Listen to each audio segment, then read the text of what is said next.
Hello. Welcome back. Thanks for stopping by, unless you're new, in which case, welcome.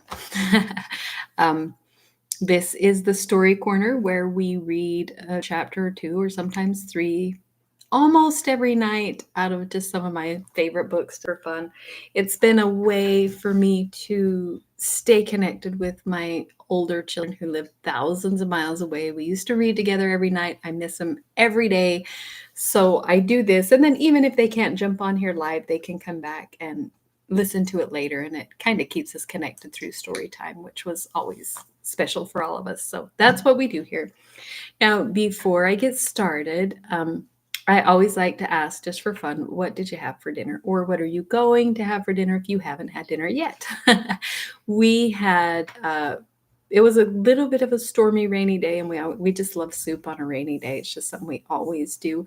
So I asked my husband, I was like, what kind of soup do you want? What do you want to go with it? And he said, what if we do soup and salad? So I made really good side salad with lots of toppings, and then chicken noodle soup, and so good, such a comfort food. And then dinner rolls, yeast rolls, and oh, those were so good. I ate three of them. They were yummy. Look at my dog. Oh, so cute. She's showing off. Oh, let's see if we can get where they can see it, because the light on the screen looks too. It's not. Oh, there you go. Drawing a dog on speed draft.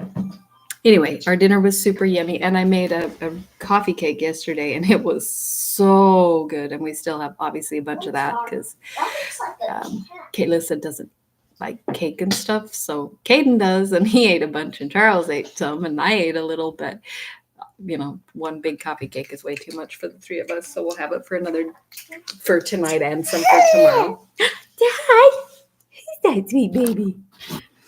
Anyway, so we have coffee cake for today and tomorrow. So I'm gonna have probably a small piece of that a little bit later. Not much, because I'm pretty fit. I love you. Now I also like to show off some of the stuff I've made because it's really fun. I like to share.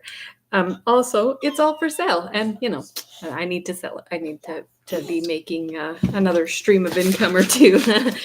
So I like to show off some things I've made. Now this is kind of cool because I already showed. Okay, he puts his feet against the table and pushes, and he's gonna tip it over. I need a desk. I don't have a desk. I just have a fold-up table. That's my desk, and very not super tough. Can't hold up to a little tough little baby boy. You little monkey, what are you doing? So I've showed these off before, and I got this mold particularly because I wanted to get these little bases that have lights in them that you set them on, so it lights up through the inside. So this one's clear full of big seashells. It's kind of cool. And then my daughter wanted to make one too so bad when I was doing some resin pours, and so she made this one, blue gold, super sparkly, kind of cute. Well, I finally was able to get a base, and I want to show it off. So the base is just a little wood base, and then it has a very bright light, so you can see. Now look how cool this is. Here's Kayla's that she made. What's the next theme? Ladybug. Oh, it doesn't show up on the camera. You can't. It just shows it looking really light. It's with the light behind it. It's so sparkly. You can't see it. Oh, well, the camera doesn't show how cool it is. Let me try this one. Even that, it's just too bright for the camera. Oh, that's so sad because it looks so cool. I love it. It turned out even better than I thought it would, but it's just too bright for the camera, maybe. I'm trying to decide if I won't try flipping lights off on stuff. We'll just leave it at that, but it's pretty cool. And I was so pleased with it. So I want to do some more of these that are themed. Like you could actually put a picture inside. So if you wanted to make this really cute nightlight, right? And then the cord is just a USB cord. So you can plug it into any box that has the USB, hole. So if you wanted to do like a picture of you with your children or your family or your dog or whatever, you could actually print the picture and you could set it inside this, and then you could put flowers or rocks or seashells or candy sprinkles. I do stuff with candy sprinkles, coffee beans, whatever you think is cute, you can put inside of it with this picture, and then you set it on that base and it lights the whole thing up. So cute. It's really unfortunate that this camera is so bad because you cannot actually see how cool this looks. It's so cute. I love it so much. I'm disappointed. I wanted to show off and I'm just like, didn't look as cool as I thought it would on the camera. But oh well, we should do the best we can. Move that, move this. Sit you right there. I set it on top of the book, so then I had to move it. Okay. Evelina. So we are in volume 3 at the beginning, and this is where she went to the Bristol Hot Wells because she got really, really sick. So Mr. Villers sent her there for her health so she'd get better. And she just found out that when she was there was one night they went to a tea room or something. I'm trying to remember. But there was this man that just sat there and stared at her all night long. Like, he was so obnoxious and she's so embarrassed. She meets up with him and finds out that he's a Lord Merton, and that he's just about to marry Lord Orville's sister. And that Lord Orville is going to be coming to the Hot Wells. And so she's so stressed out because she got that letter from him. So now she thinks he's just kind of a jerk, So she doesn't want to see him. And Mom, how's my picture looking? Oh, so cute. That's so cute. I drew some birds in the clouds. Nice. Oh, it went out right when she turned it around to show you, then her time ran out. Timed drawing contest. Anyway, so she's in Hot Wells, and now she's pretty sure she's gonna meet up with Lord Orville, which is very stressful to her. So Evelina in continuation. So this letter I believe is to Maria, not let me see, make sure, not to Mr. Villers. Oh no, this is in continuation to Mr. Villers. Never mind, because some of these are to Maria. Bristol Hot Wells, September 16th. Evelina in continuation, volume 3, letter 2. Oh, sir, Lord Orville is still himself. Still what from the moment I beheld I believed him to be, all that is amiable in man, and your happy Evelina, restored at once to spirits and tranquillity, is no longer sunk in her own opinion, nor discontented with the world, no longer with dejected eyes sees the prospect of passing her future days in sadness, doubt, and suspicion. With revived With revived courage, she now looks forward and expects to meet with goodness, even among mankind, though still she feels as strongly as ever the folly of hoping in any second instance to meet with perfection. Your conjecture was certainly right. Lord Orville, when he wrote that letter, could not be in his senses. Oh, that intemperance should have power to degrade so low a man so noble. This morning I accompanied Mrs. Selwyn to Clifton Hill, where, beautifully situated, is the house of Mrs. Beaumont. Most uncomfortable were my feelings during our walk, which was very slow, for the agitation of my mind made me more than usually sensible how weak I still continue. What's the next thing? Get it too close. Christmas. As we entered the house, I summoned all my resolution to my aid, determined rather to die than give Lord Orville reason to attribute my weakness to a wrong cause. I was happily relieved from my perturbation when I saw Mrs. Beaumont was alone.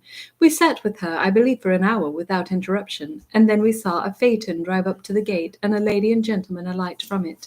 They entered the parlour with the ease of people who were at home. The gentleman I soon saw was Lord Merton. He came shuffling into the room with his boots on and his whip in his hand, and having made something like a bow to Mrs. Beaumont, he turned towards me. His surprise was very evident, but he took no manner of notice of me. He wanted, I believe, to discover first what chance had brought me to that house, where he did not look much rejoiced at meeting me. He seated himself very quietly at the window, without speaking to anybody. Meantime, the lady, who seemed very young, hobbling rather than walking into the room, made a passing curtsy to Miss Beaumont, saying, "How are you, ma'am?" And then, without noticing anybody else, with an air of languor, she flung herself upon a sofa, protesting in a most affected voice, and speaking so softly she could hardly be heard, that she was fatigued to death. Well, that's polite. Walk in, ignore everybody in the room. Really, ma'am, the roads are so monstrous dusty, you can't imagine how troublesome the dust is to one's eyes. And the sun, too, is monstrous disagreeable. I dare say I shall be so tanned I shan't be fit to be seen this age. Indeed, my lord, I won't go out with you any more, for you don't care where you take one. Upon my honour, said Lord Merton, I took you the pleasantest ride in England. The fault was in the sun, not me. Your ladyship is in the right, said Mrs. Selwyn, to transfer the fault to the sun, because it has so many excellencies to counterbalance partial inconveniences that a little blame will not injure that in our estimation. Lord Merton looked by no means delighted at this attack, which I believe she would not so readily have made, but to revenge his neglect of us.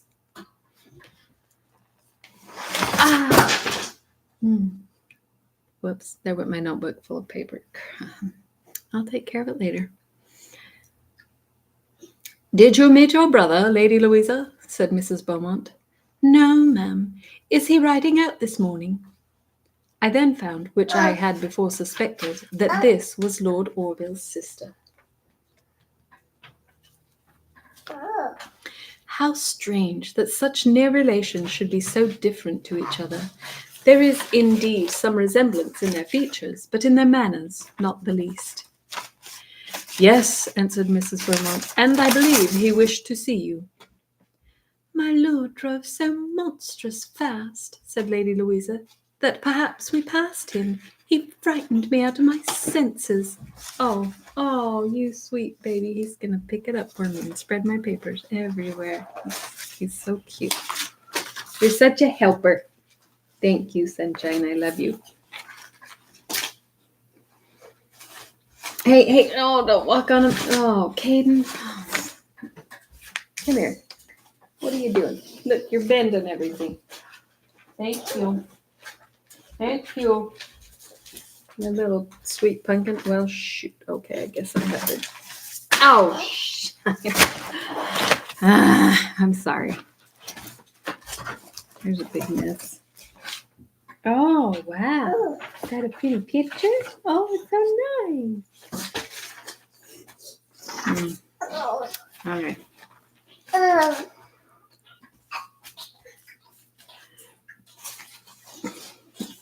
Everyone's gone looks nothing like Christmas.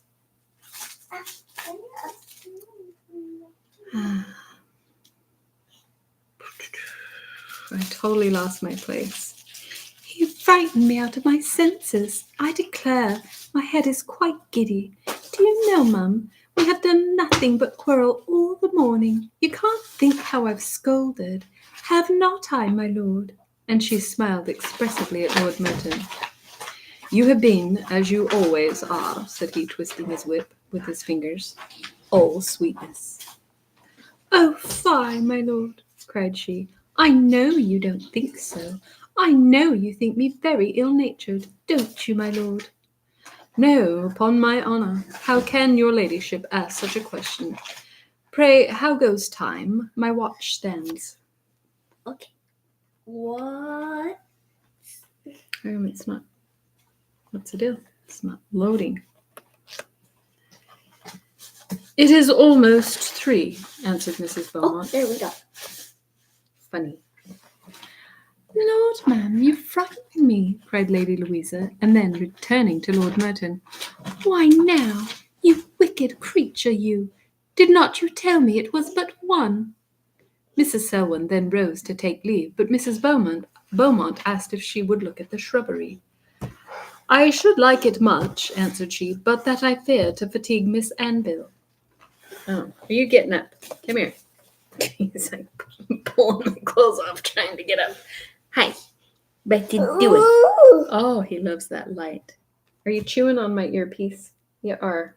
You fluff. He's such a handful, I tell you. If there is trouble to have, he will make the trouble. Oh my goodness. Yeah, what is it? Yeah, he loves this light. Oh, so cool, huh? Oh, nice. Yeah. Lady Louisa, then raising her head from her hand on which it had leaned, turned round to look at me, and, having fully satisfied her curiosity, without any regard to the confusion it gave me, turned about, and again leaning on her hand, took no further notice of me. I declared myself very able to walk, and begged that I might accompany them. "What say you, Lady Louisa?" cried Mrs. Beaumont. "To a stroll in the garden?" "Me, mum, I declare I can't stir a step. The heat is so excessive it would kill me. I'm half dead with it already. Besides, I shall have no time to dress. Will anybody be here today, mum?" "I believe not, unless Lord Merton will favour us with his company." "With great pleasure, madam." "Well, I declare you don't deserve to be asked," cried Lady Louisa. "You wicked creature, you. I must tell you one thing, then. You can't think how abominable he was. Do you know we met Mr. Lovell in his new phaeton, and my lord was so cruel as to drive against it. We really flew. I declare I could not breathe. Upon my word, my lord, I'll never trust myself with you again. I won't, indeed." Yeah, he's a helper. We then went into the garden, leaving them to discuss the point at their leisure. "Do you remember a pretty but affected young lady I mentioned to you? I mentioned to have seen in Lord Orville's party at the Pantheon? How little did I then imagine her to be his sister! Yet Lady Louisa Larpent is the very person. I can now account for the piqued manner of her speaking to Lord Merton that evening, and I can now account for the air of displeasure with which Lord Orville marked the undue attention of his future brother-in-law to me. We had not walked long ere at a distance I perceived Lord Orville, who seemed just dismounted from his horse, enter the garden.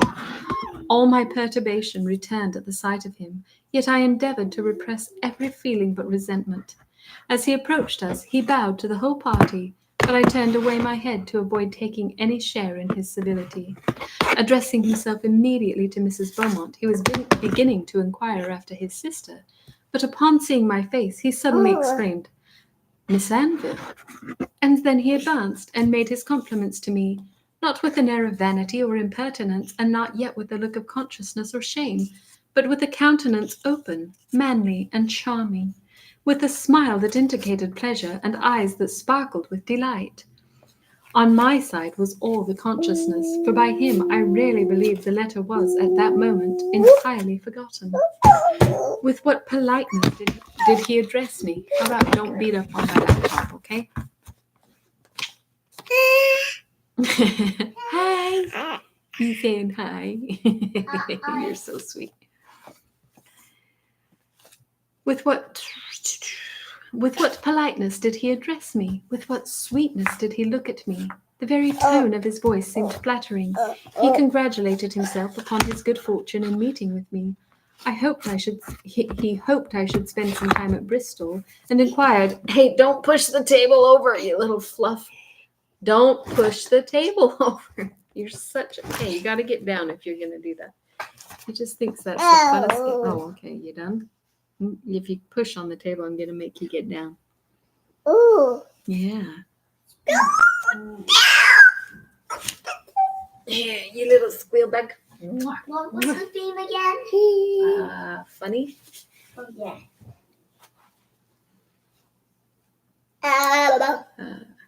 He hoped I should spend some time at Bristol, and inquired, even with anxiety, if my health was the cause of my journey, in which case his satisfaction would be converted into apprehension. Yet, struck as I was with his manner, and charmed to find him such as he was wont to be, imagine not, my dear sir, that I forgot the resentment I owe him, or the cause he has given me of displeasure. No, my behaviour was such as, I hope, had you seen, you would not have disapproved. I was grave and distant. I scarce looked at him when he spoke, or answered when he was silent. As he must certainly observe this alteration in my conduct, I think it could not fail making him both recollect and repent the provocation he had so causelessly given me. For surely he was not so wholly lost to reason as to be now ignorant he had ever offended me. The moment that, without absolute rudeness, I was able, I turned entirely from him and asked Mrs. Selwyn if we should not be late home. Mwah. No. Ball? Where's the ball? What?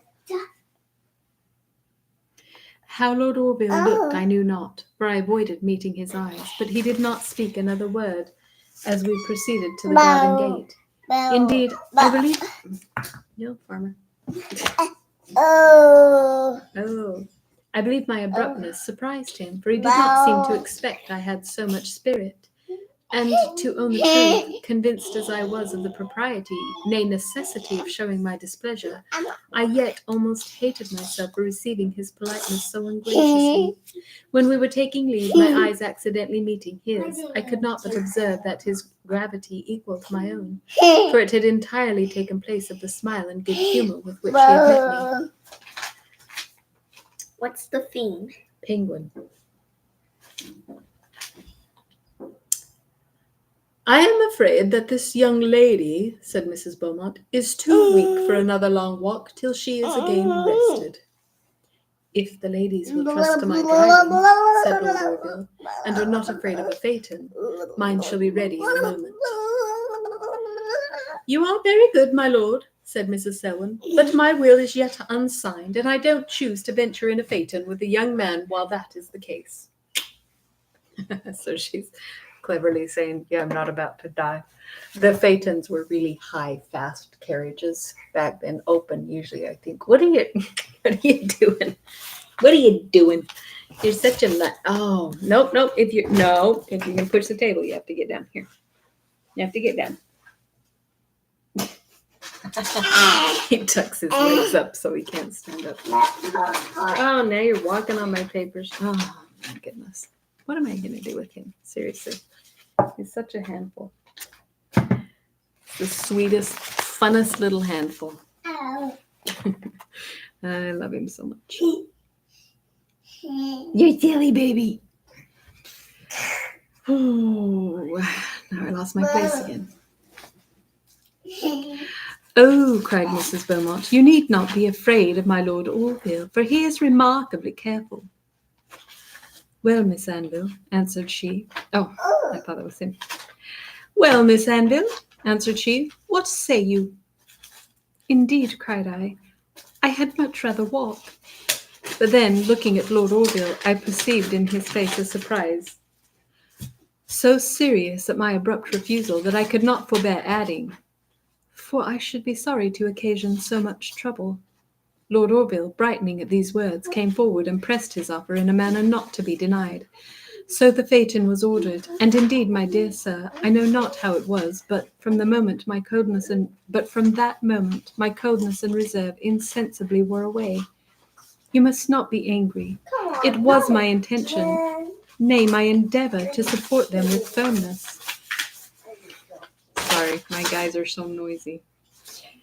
But when I formed the plan, I thought only of the letter, not of Lord Orville. And how is it possible for resentment to subsist without provocation?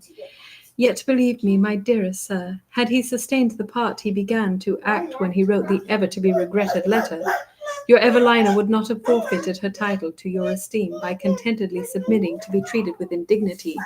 We continued in the garden till the phaeton was ready. When we parted from Mrs. Beaumont, she repeated her invitation to Mrs. Selwyn to accept an apartment in her house. Oh. But the reason I have already mentioned made it be again declined. Lord Orville drove very slow, and so cautiously that, notwithstanding the height of the phaeton, fear would have been ridiculous. I supported no part in the conversation, but Mrs. Selwyn extremely well supplied the place of two. Lord Orville himself did not speak much, but the excellent sense and refined good breeding which accompany every word he utters gave value and weight to whatever he says.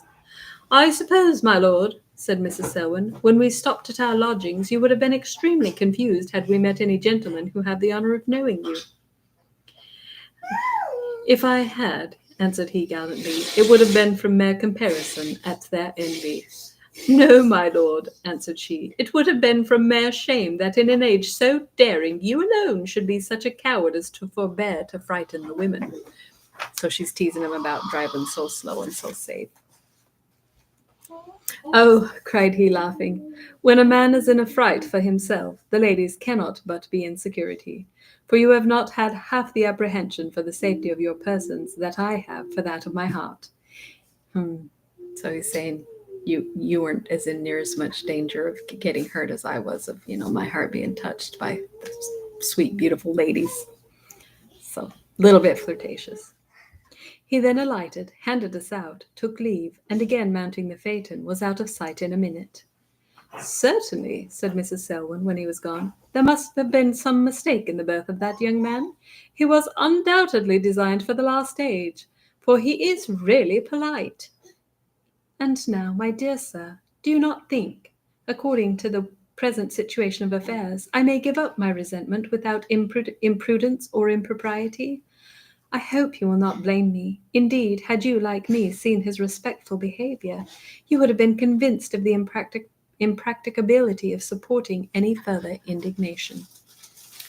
Let me see how long this next one is, because it has been it's very long. I might not. Oh, it's really long. Okay, I guess this one is for tomorrow.